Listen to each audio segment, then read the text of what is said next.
Yeah, that is at the edge. Nice. Yeah, these. Okay. I'm not trying to have a new Oh, you're good. You're good. Well, so this is it. We have started. We're here with Alberto. What's your last name? Bernal. Bernal. Yeah, Bernal. you're good. We're here with Alberto Bernal. Yeah. One of my buddies from Hope Church. We've gone to church together a couple times. But also, you know, God willing, we're probably going to be roommates soon, Yeah. along with Nathan Hendricks, Yeah. So that's pretty cool.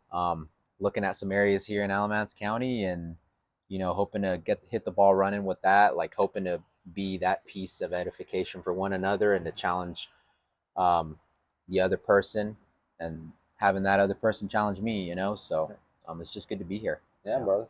Yeah. Thanks for having me. Yeah, dude. Thanks for agreeing to be here, What questions you got for me? So I wrote them down, but they're on my phone, like on the notes thing. I got you. So yeah, that'd be a good idea to pull it up that way. I probably should have written them down on my good? notebook this time. Yeah, Sometimes I like going for informal stuff, and just. I get it. Oh yeah. So who is Alberto? Yeah, tell me a little bit about yourself, dude. Thanks so much for that. See, yeah. So what do you want to know?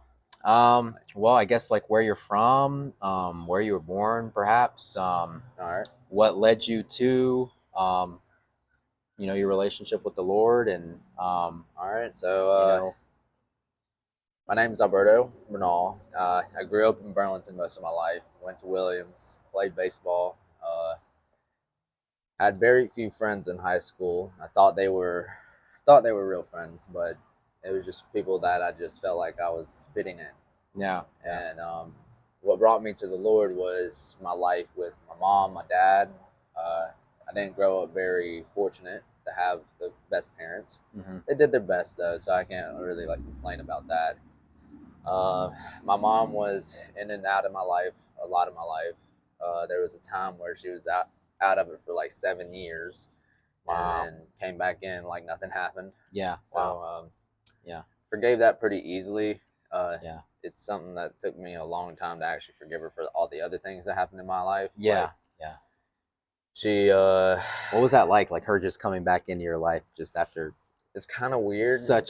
I was still pretty young. Yeah. And so I didn't really have that kind of hatred yet. Yeah. I just had this I'm excited to see my mom. Like mm-hmm. I get to see her. Like awesome. Yeah. Because I grew up being the kid like sitting at the edge of their doorstep and just waiting for her to show up for a couple hours, and she just never did. And there's times my dad had to pay her gas money just to come get me, and it was rough growing up like that. Because I think a son needs a mother, and they always say a son needs a father. Well, son needs both parents. Oh, definitely. Yeah, kids need both parents, and that's incredibly important, and that's crucial for their development in so many ways. And because I felt like me having just my dad there. Yeah. I felt like that.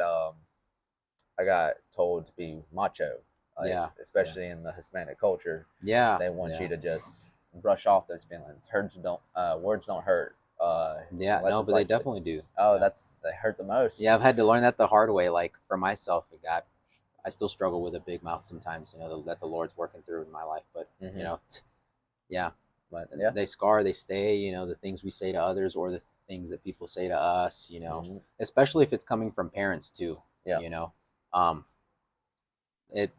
How parents raise you and the manner of which they treat you very much affects you for a huge portion of your life. Not that you have to become, we still have the choice obviously to become what God made us to be, sure, but it very much affects how we see the world in a lot of ways, and sometimes it takes some untraining, that's to relearn new things. That's what we talked about actually in Bible study just on Thursday night, saying that generational curses. Yeah. Generational curses aren't real. You can be oppressed, but that's basically it. That's we're only seeing those things that are from our parents, but it is ultimately our decision to change those things. Yeah, dude. Wow. And that's something that really clicked with me, because I thought generational curses were real and I was trying to break them, but it was just because I was following what I was seeing. And now that I have a heart for the Lord, I know what He wants me to do. So that's what I want to show my son.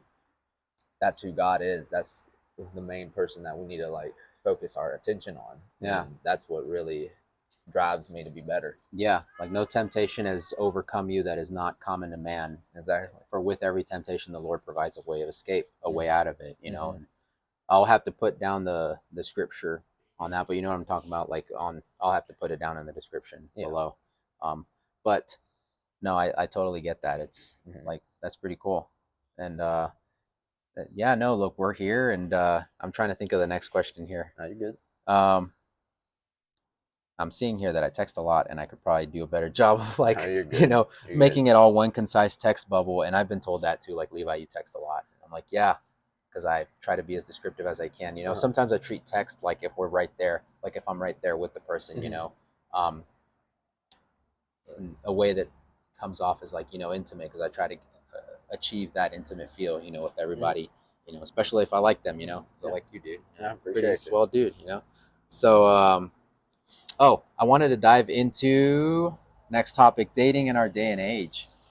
Dating in our day and age. Yeah, dude. So, like, do you think that we're in a better place now than we were, like, let's say the 90s before? Okay, you know what? Let me rephrase it. Do you think dating has improved now with social media, or is it worse? It's so much worse. Yeah. And okay. I think that because back in the day, you didn't have all these social media, you didn't have all those dating websites. Yeah. So men didn't really, like now, men aren't men. Like we're not really. Okay, so what does that mean? We're not pursuing a woman. We're just looking to get on either sliding up in someone's DMs. I could see that. Tinder, Bumble. Yeah.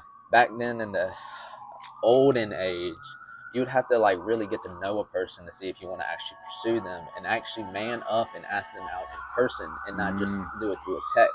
Yeah. Because doing it through a text, because I mean, I've been there. Yeah.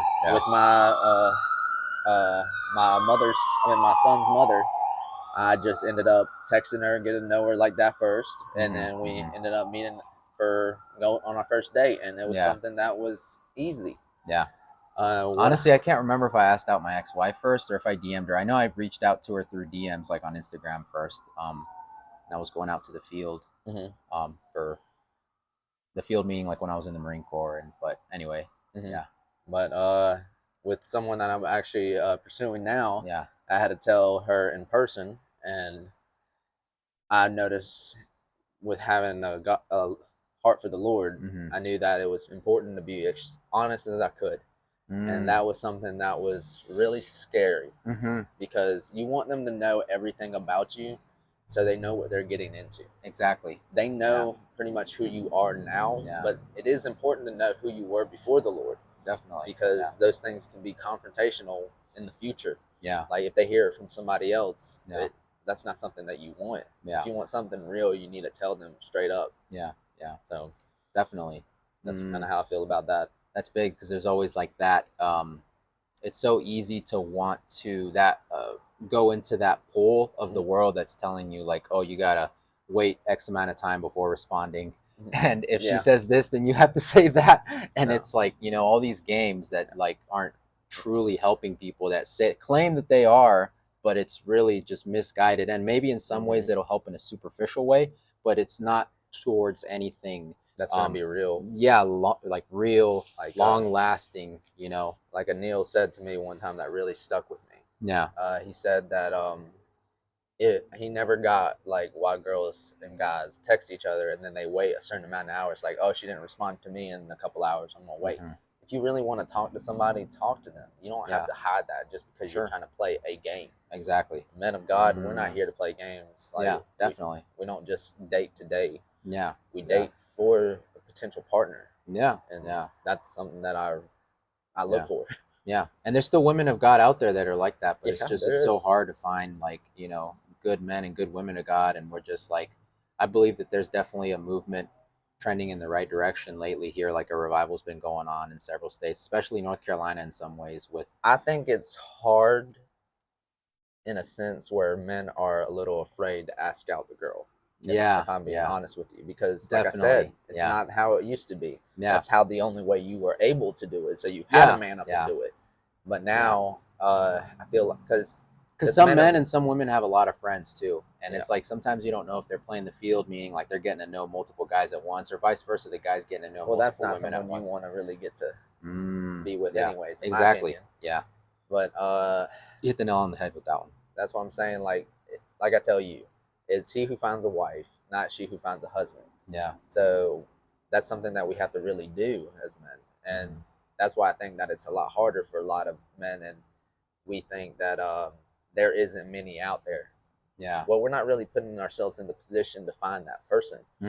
We don't want to take that jump. We get that one rejection, and then it's over. It's just like, well, I don't want to feel that again. Yeah. So, dude, that's big. Yeah, you're speaking to me right now too. Yeah, I know. yeah. Or it's like you get that one rejection, and then you're like, okay, well, you're a little timid to do it again. Yeah, I'm just gonna go and keep on doing what I'm doing right now. Or like you start getting frustrated because you're not meeting anyone. But when you ask yourself what your average day looks like, you're waking up, going to work, getting off work, going to the gym, not talking to anybody's, blocking everybody out, acquiring that tunnel vision. Maybe your hat's a little bit lower than normal, so you can't see anybody either. Like a yoke that keeps a ox like on the same plow trail, like on a farm, right? For instance.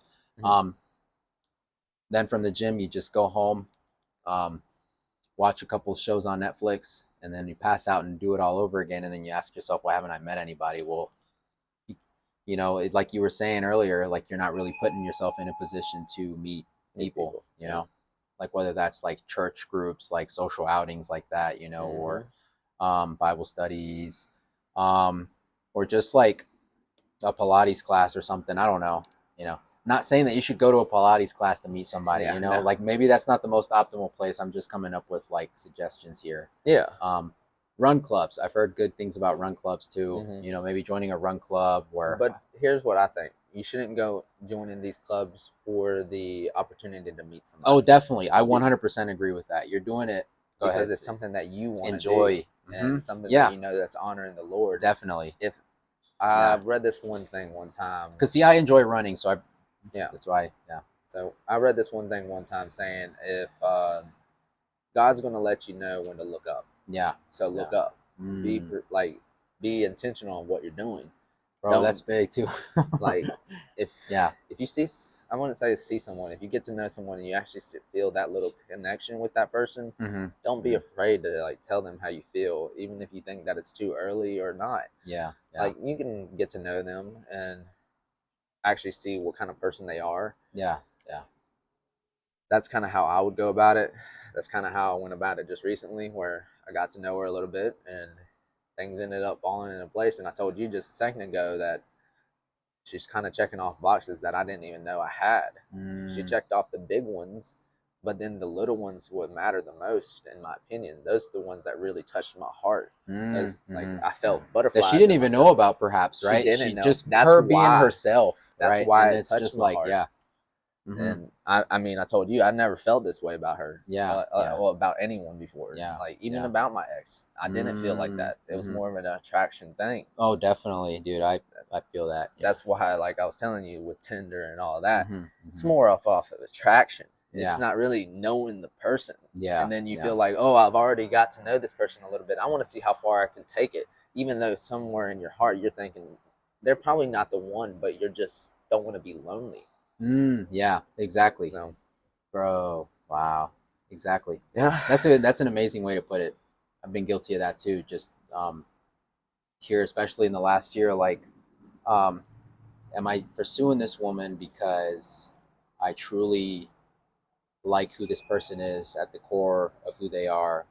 Am I like, do I love their soul, or am I simply have I ran out of patience and I enjoy the attention of a woman, right? Or obviously, am I enjoying the attention of a man? If you're a woman, right? So, yeah, that's tough, but it's very real questions that we need to ask ourselves. That like, dude, speaking to me right now, like, and don't be afraid to hurt the other person. What I said to the person that I'm kind of talking to now. Yeah. What does that mean? Like, what it means is that make sure they know that you want to protect their friendship over anything else. And that's what I said to her. That's what I want to protect over anything else, because we were friends first and I want to protect that. Yeah. So if you're not feeling me, then tell me. If I'm not feeling you, I'll tell you, because it's just going to hurt each other in the long run. And that's what we're ultimately going for, is that long run. So yes, attraction can be come over time, but it shouldn't have to. I really think you should be attracted to the person that you're with almost the very moment that you start talking right to away. them. Yeah. Yes. Yeah. I really think that's important, because if you're just getting to like her, like you're just getting to know her, and then you're just like, oh, the physical attraction is going to happen. I like what Anil and Nathan say when they say that physical looks they're going to come and go. Like when they get older, we're all going to be really those clean two anyways. dudes are like some wise beyond their years. Oh, they 100%, 100%. Yeah. Anil's somebody I listen to. Yeah. For a lot of things, and when I feel like I really need that input of God, I know He's so much in the Word. I know that it's not really coming from Him; it's coming from God. Oh yeah, dude, I felt that way too. Like here in a couple instances, like the Lord was speaking to me through you, dude. In some sense, like in some things that I needed to tighten up on, and like, okay, Levi, you need to do X, Y, Z, and so okay, I know that 100%. Yeah. Wow. No, but dude, that's cool. Thanks for sharing that. I mean, so the other question would be social circles and burnout. So what comes to mind when I say that? Honestly, when you say social circle, be around people that are on the same path you are. And I wouldn't say necessarily have that fire for the Lord that you do. But everyone should be following the Lord, because there's some people that are just on fire, like Anil, on fire. I mean, I'm happy for him. He's really pursuing God to like probably to the max. Yeah, for sure. More than anyone I know. Yeah. And that's why I really love talking to him. Yeah. And but then there's people in I wouldn't say our circle, because he is part of my circle, Anil, but it's someone that was part of our circle that's really struggling with the sin right now. I'm still talking to him, but there is some things that are I had to put boundaries on, of like, he's a homosexual, and I have to put the boundaries of, we can't hold hands while we pray together. We can't flirt with me like he has been in the past. Yeah. And maybe I would go as far as saying too, like, I wouldn't, because I'm of the mindset of like not identifying someone with their homosexuality perhaps, and that's like something that the secular world likes doing, but maybe I would like say he struggles with same-sex attraction, right? But sorry, not to like cut you off. No, you're good. You're good. That's just how I like to refer to them, as like people that, and some people identify with their sexuality. I don't, but like it's anyway, just a little tidbit there. That's what he was doing. He was identifying it with it. And, he was then. I didn't want him to. I wanted him to choose the Lord over anything. Yeah. And it kind of felt like he was choosing our friendship with me and Neil and Nathan, and he was worried about that more than he was with his relationship with the Lord. And when I talked to him recently, I told him, because I think that's something that you should be. You should do with friends. You should be as honest as you can. Yeah. Because honesty is, I mean, in my opinion, that's the best thing that you can get out of a friend. That's somebody that's a true friend. Yeah. Because they're not going to want you just. They're telling you like how it is, And he got upset with me when I told him that I feel like he's worried about more of the relationship with us than he is with God. And I asked him the tough question: if you had to choose between me, or like us and God being in a relationship with, who would you choose? And he told me God. But I told him, look, Dev, cut that part out. Yeah. I said, look, I know you're not, because the things that you're telling your mom about us, you haven't mentioned God one time. And you're not mentioning God on what he's doing in your life. You're just talking about us and how good of a friends we are. That's great and all, but you need to like tell her why, like to the detail. And the biggest detail about us is Christ, because that's who we identify as. Yeah. Wow. And but my social circle that I hang out with most of the time, they are on fire for the Lord. Yeah. I'm sure that's tough too, though. Like, you just like being able to set those boundaries with some people, and like especially when some people want to hang out with you more, and you're like, well, hang on, like, is this really going to benefit the both of us, and is this going to push us closer to God? Because like we also need that time alone. Like, I firmly believe in that too, that each of us need that time alone with God. And that doesn't necessarily mean that like you're on your knees in your room. That's important too. Yeah. I'm pretty sure there's like scripture for that. Like go into your room and lock the door and get before the Lord, you know. And just something that we said in the service over there at Hope yeah, today. He said that don't be, in a sense, I don't know the exact words, but in a sense, don't pray just in front of people, but pray alone. oh Those yeah, are the things dude, that are going to get answered. definitely, And that's important. it's true. Yeah. Like you have to have that intimate relationship Mm-hmm. with God. Yeah, And that's something that I wrote down, yeah, highlighted, put stars beside. yeah, And I think that's extremely important. I yeah, broke down in tears a little bit this morning. yeah, Like yeah, talking to God, praying to Him, telling Him, I'm sorry I haven't been praying the way I should. I yeah. haven't been having that intimate relationship with you like I should. Yeah. There's sometimes I just recently check it started off the praying list. again, like the way that I was supposed to, just like 3 or 4 days ago. But before that, man, it was like just a communal prayer, you know, and then some prayers here and there, like on my own. But no, yeah, that's very important. Yep. Or even if you're just like out in the park, like prayer could look like, you know, your one-on-one time with God. I believe that, you know, like going on a prayer walk, right? Yeah. Or whether that's like at the city park, you know, or in your neighborhood, or going to the mountains by yourself, for instance, you know, for a day or two. I've heard some people like really encounter the Lord like that. Like our pastor was recently speaking on that. I can't remember if he said that he went to the mountains. When I say our pastor, that like this, not my pastor per se, like this church I was visiting, but that he went and planned a trip by himself. He'd never done that before. And at first he, you know, he wasn't really hearing anything, but then on the third day, that's when he heard God, you know, speak, you know, very clearly into some areas of his life that he needed to tackle and that he needed to deal with that he wasn't dealing with, you know. And so I thought that was really interesting. Yeah. Just they did this little like pray little thing. It said P is for praise, R is for repent. Yep. Yep. A is for ask. Y is to yield. Boom. So yep. that was I've heard that before. I've actually heard that acronym hard. before. Yeah. It hit hard, man. I can see that. That's how the Lord's Prayer is built too. Like that's how Jesus told his disciples to pray. You know, when you pray and come before the Lord, you know, how he told them, how does the Lord's Prayer go, right? Like our Father in heaven, hallowed be thy name, thy kingdom come, thy will be done on earth as it is in heaven. Give us this day our daily bread. Forgive us our trespasses. So now you're in the R, right? Repenting.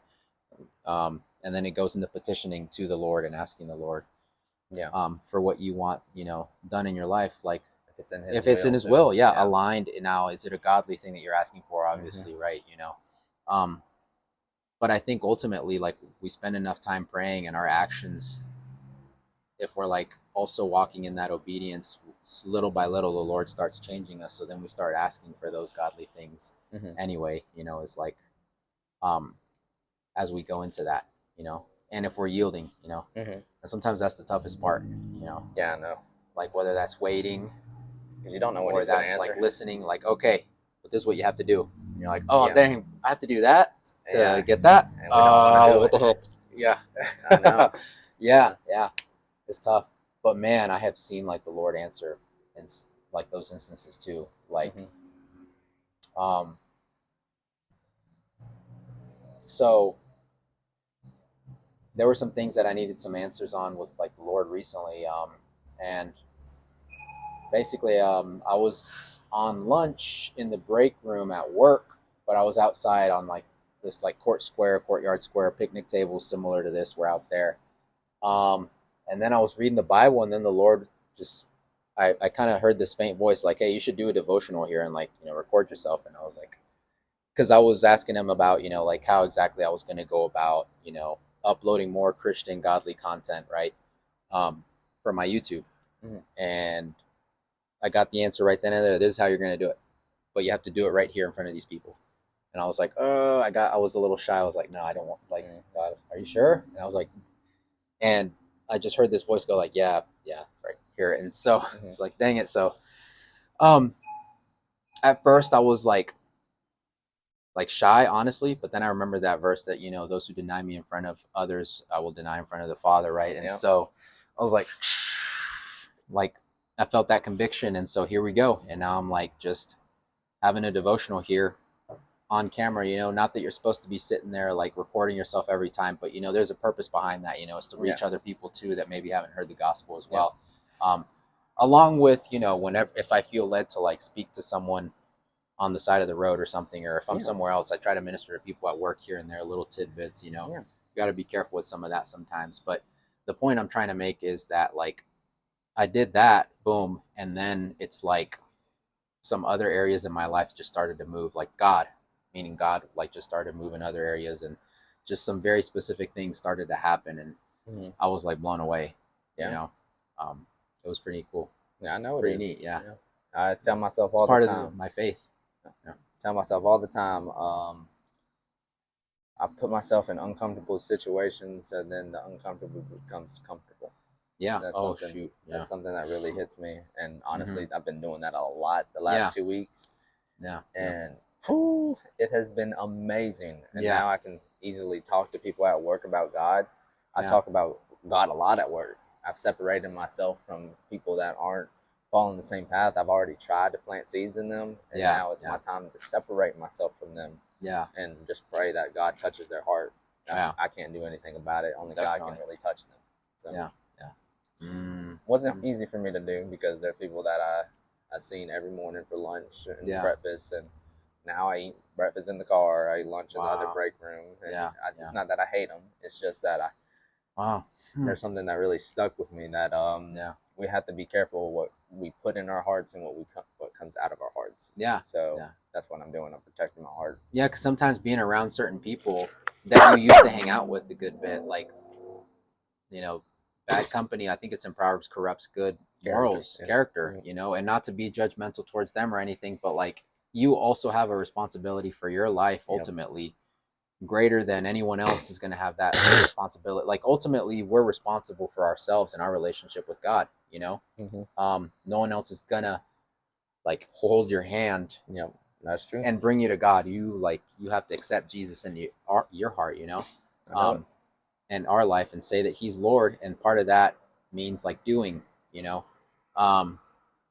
and so part of that also means letting some people go, and it's hard. You know, I've had to let, like, several people go, and or put distance between some people, because we're just not going in the same direction in life, you know, and like they're okay with XYZ, you know, and I struggle with XYZ, for instance, right? But they're doing XYZ, and so I'm like, okay, well, I'm trying to get out of XYZ, so stumbling blocks. Yeah, I get it. And so, and sometimes that leads to a little bit of loneliness, you know, but it does. Yeah, I know. But that's when God comes in and tells us, or has told me, like, hey, it's okay, I'm still here, you know, I'm here. And I'd like to think that He meets us through people, through experiences, but also through, like, the mundane and discipline, and, like, the hard moments too. And when everything feels like it sucks, that's when He's with us the most, usually, too. Just comforting us and being there with us, you know. Yeah, what came to mind just now is the Beatitudes, right? Like in Matthew 5, blessed are the brokenhearted, for they will be, I can't remember the end of that. But anyway, read the Beatitudes, y'all. Like, no, like, they're great. Blessed are the poor in spirit, for they will be, blessed are the brokenhearted, for they will be comforted. There you go. Yeah. And that, I've seen the evidence of that so many times in my life, and just for myself too, you know. So yeah, no, that's great, dude. So the last one is fulfillment and meaning in our lifetime, and how does Christ fit into all of it? We've kind of gone into that a little bit, but so how do you find fulfillment and meaning in your life? Through the relationships that I have with other people.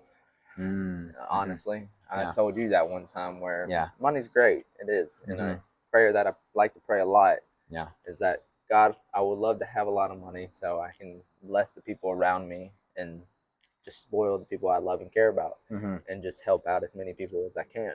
Because I have a big heart, I believe. I always want to help everyone. And but I told him, if he thinks that money's going to drive me away from the people that I love and care about, and push them away, then I don't want it. It's not really worth it. I mean, I have money now. I mean, I save money pretty well now. It's something that I've never been able to really do. And I don't want it to consume me. and I want me to rely on that as much as I rely on the people around me. Mm-hmm. So a lot of the times that I've been doing that the last 3-4 weeks, the spending time with those people rather than going to go work. Yeah. Like an extra shift for DoorDash and Uber. Yeah. If I know I need to be somewhere or somebody I haven't seen in a while, I choose the time with them rather than the extra $100-$200 that I can make. Mm-hmm. Because I mean, that time is priceless. Building those relationships. I really love my friends, man. I mean, Yeah. I do. I look at them as family. That's good, dude. I'm always going to be there for them. Yeah. And I think that's the meaning of like a true friend. And I didn't realize that until like I started spending more time with my friends and opening up more and having some of those hard conversations. Like, oh snap, these people are my family. And then like the carpooling, for instance, like, dude, like, so I started like recently because I don't know, I guess I was more sheltered like growing up in some ways. But then like I started carpooling more with like the right friend groups, right? Mm-hmm. And then I started realizing like, man, where have you guys been all my life? You know, yeah, I know. Like, and then they started like, curing some of those areas of your life of like maybe some childhood wounds or maybe just wounds from getting bullied in school or hurts from previous relationships. And now like these friends too, that's why it's so important to have like the right friends and the right friend group around you. Yeah, because I like minister into your life, because I don't know if you have these kind of friends. I hope you do, but a lot of my friends, every one of them has a little part that was with me. Yeah. Like either they grew up with not many friends in their life, they grew up with trauma in their life. Yeah. And we all kind of connect in those specific ways. Yeah. Like with me and you, I really think God put us close together just because we're kind of going through the same thing with our past. Yeah. And we committed some of the same sins. And Yeah. I think that's important for us to learn from each other and grow with it. Yeah. And I don't think it was an accident for us to meet. I really don't. I don't think so. Yeah. So stuff like that. Yeah. Like I think the Lord really brought us together. And now like we're in a place where like, we'll have an opportunity to get closer to each other and like, maybe help each other out in other ways, along with Nathan. And it's just like, it's really cool. I'm like really thankful for our friendship too, by the way. And just thank you, and also like, I really love you, dude, too. Like you, like too, just man. Thank you for being a part of this. Like it's just, surreal. And, in some, like, I'm very grateful for these types of things too, because, it forces me, because sometimes I have a short attention span. So it like really forces me to sit here and be with the person, like truly, instead of like, doing this here and there, like we're talking or something, or, oh, look, there's a squirrel, or, I get it. Which I also can be guilty of sometimes too.